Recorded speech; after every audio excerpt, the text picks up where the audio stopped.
you spent hours preparing for your last interview.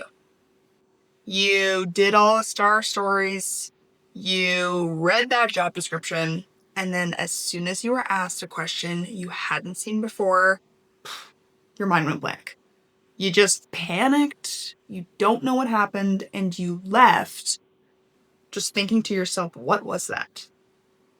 I understand.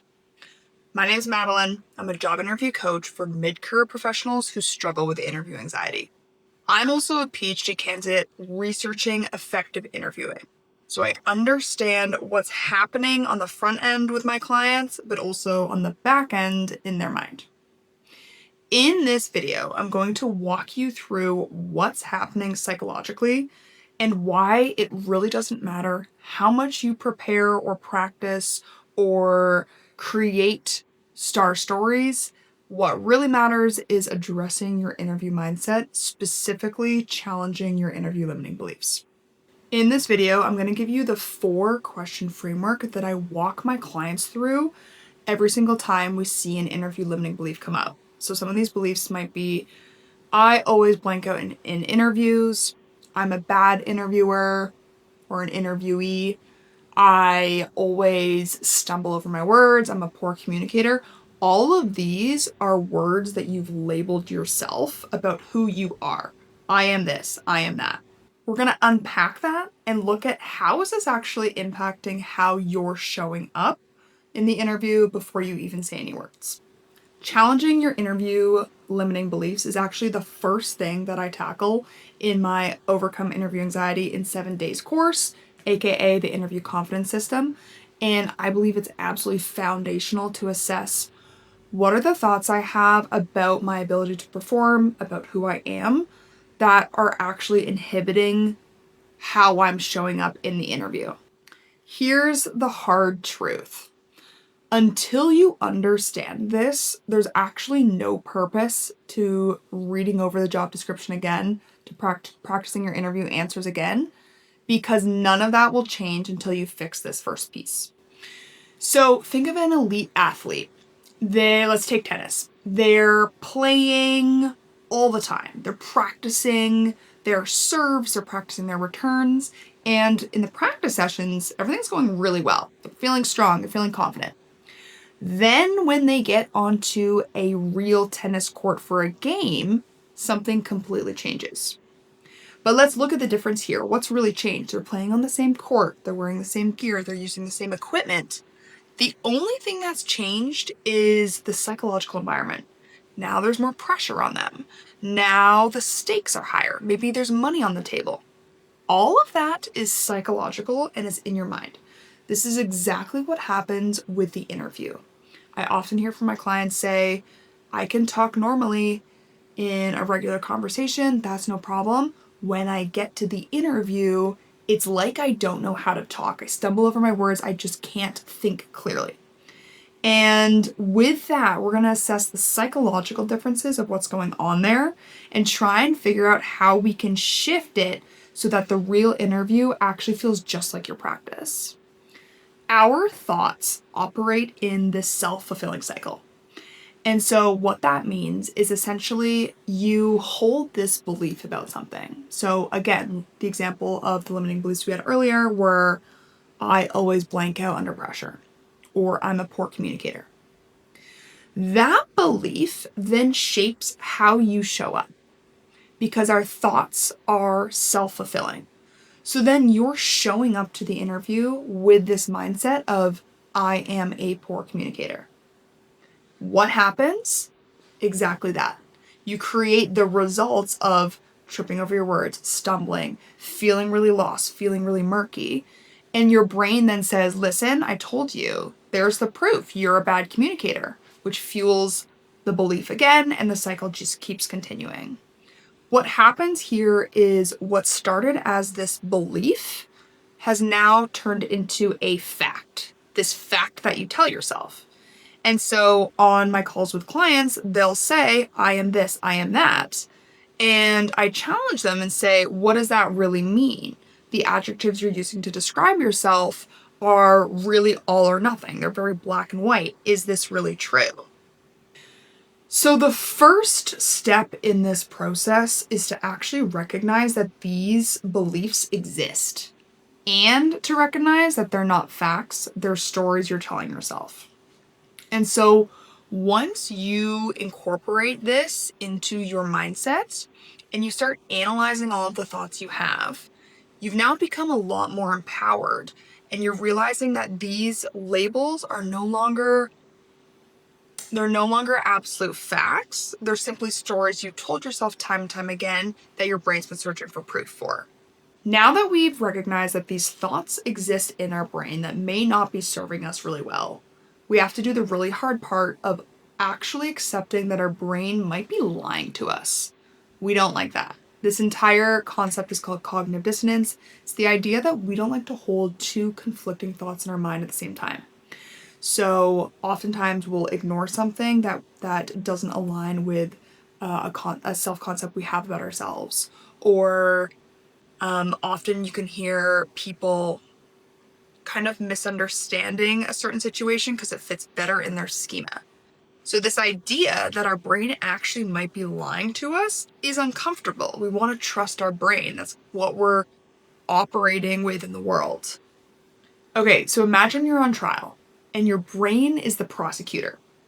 The brain stands up and says, the truth is out. This is the situation. My client always blanks out under pressure. That's it. Case closed. And there's no cross-examination. No one says, where's the evidence? Well, how can we support this? What do you mean? What are examples of this? That's essentially what's happening. The statement, I always blank out under pressure, is very black and white. That's very clear. Always, such a strong word. Is that really true? Is it always true? Or is it that you have a couple of examples where your brain got stressed and overwhelmed? And so in doing so, it was preserving your cognitive resources in the heat of the moment under that threatening environment, allowing you to focus on what you need to focus on, which felt like you were blanking. So the difference between objective and subjective truth is really important. Objective truth, absolute fact, tried and true, will stand up all day, every day. For example, gravity will make things fall. Subjective truth, well, it's a lot more subjective. Really depends on the situation. Might not apply to every single situation. Depends on your own experience. Depends on your perspective. And so saying things like, I'm not qualified for this role. They're going to have candidates who have more experience than me, who are going to be a better fit than me. All of those are subjective truths, which means we need to find evidence to support this and find evidence that might go against this.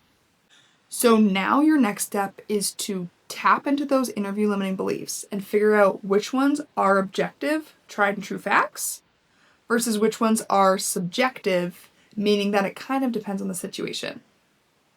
What you'll probably find is that almost all of them are subjective. So take, for example, blanking out under pressure. I use this example a lot because this is the biggest fear that so many high achievers have, because it confuses them, because they do know their stuff. They've got a really good resume. They've got a lot of things going on. For some reason, they blank out under pressure. So with that example, if you think about it, all of the different times you've been under pressure, every single exam you've ever taken, every presentation you've delivered to your boss, all of those are pretty high stakes evaluations. Have you blanked out every single time? No, because you wouldn't be where you are if you had. So immediately we know subjective truth. What's beautiful about the subjective truths is let's try and figure out how we can shift this so that this belief is actually accurate and going to help us feel more confident in the interview. So I know what you're thinking right now. You're probably thinking something like, oh, I know that I need to just be more confident. Just be more confident. I'm trying to do that. And that is not the advice I'm trying to give you. I'm trying to specifically walk you through what is going on psychologically so that you're not having to trick yourself into being more confident or just having better energy in the interview. You actually believe it.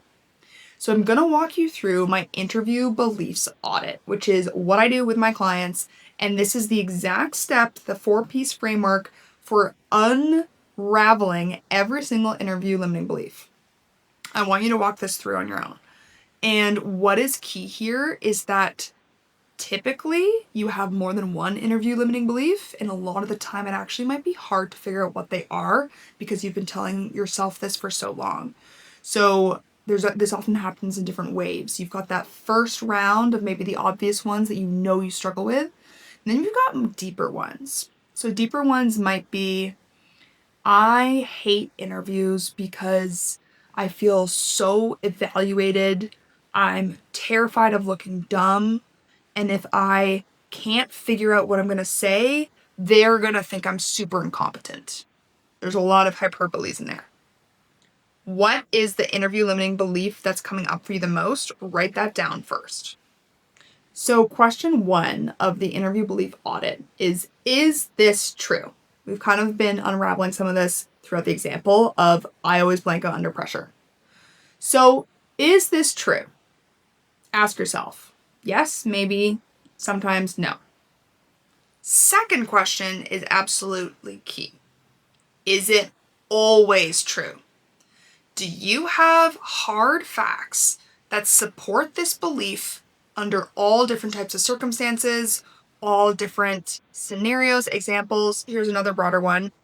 A limiting belief might be, I'm really bad at communicating.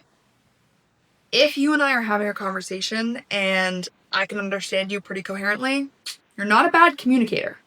What's happening here is under a certain environmental constraint, being the pressure of the interview, you feel like you aren't performing as best as you possibly could in your communication skill set. That's the difference. So let's just say this belief is true, question 1, and it's always true, question 2. Question 3 is, what evidence do I have to support this belief? Both for and against it. So now, going back to that legal case situation, you're trying to find evidence that will support this belief. Okay, let's bring up the times when you did blank out under pressure, when you felt you didn't communicate as well as you could, when you really felt that disconnect between what you were saying versus how it was sounding versus how you felt after. And then the opposite. When did you feel that you actually did interview really well? Oftentimes this happens where people used to interview really well, and then maybe it's been a couple of years, the interview dynamics have shifted, and now all of a sudden they feel like they've lost that skill. But you did used to interview well, so let's focus on that. Question 4 is, does this belief serve me? Does this belief, such as I always blank out under pressure, actually serve and allow me to feel really confident going into the interview? Yes or no? It either does or it doesn't. And if it doesn't, that means we have to replace that belief with something else instead that's going to make you feel a lot more grounded and in a much better spot psychologically. So say, for example, yes, I have blanked out under pressure before, but actually looking at my track record, it's very clear that I have quite a few examples where I did perform really well under pressure. And so what might be happening for me is that I'm feeling so much overwhelming stress from the judgment and the evaluation of the interview and the unfamiliarity of it, that's actually causing me to feel misaligned with how I'm presenting myself. So as soon as I'm asked a question I haven't seen before, my brain panics because it wants me to protect myself. And it's not that I always blank out. It's just that this fear of not performing well is actually overpowering my ability to just speak like a normal human. That sentence is a lot more clear. Really, it was a run-on sentence, but that idea is a lot more clear than the idea of such a cold, hard truth statement like I always blank out under pressure. If this is landing with you, grab my free Challenge Your Interview Limiting Beliefs below. And this will allow you to walk through some of the common interview limiting beliefs I see, replace them with thoughts that are going to serve you so much better. I have quite a few examples in there. These are coming from my work with clients and also conversations I've had with a lot of different mid-career professionals who struggle with interview anxiety. And sometimes it can be really challenging to actually figure out, well, what should I replace that belief with? But walking through that and getting some practice changing that mindset, that'll be really helpful. So grab that down below in the link. And if you're a mid-career professional who's really tired of struggling with interview anxiety, you feel like you've tried everything, nothing's working, you're exhausted from getting another rejection from interviews, check out my interview confidence system. This is a 7-day course that I have built, and it's designed to help you walk through all of the aspects of interview anxiety that might be affecting you negatively. So we unpack what the 5 different types of interview anxiety is, how it might be affecting you before, during, and after the interview. We do a lot of breathing techniques, mindset shifts, really structuring your star stories. And this is designed to help you feel in 1 week a lot more confident heading into your next interview. And if you're feeling it like your mindset is in a really good place right now, that's fantastic. Check out my latest video on strategic star storytelling, which is where I break down exactly what people often miss when it comes to the star interview method. So that video will be super helpful with structuring your answers so they're really hitting each of the star targets. And that'll be really useful when you're preparing for your upcoming interview.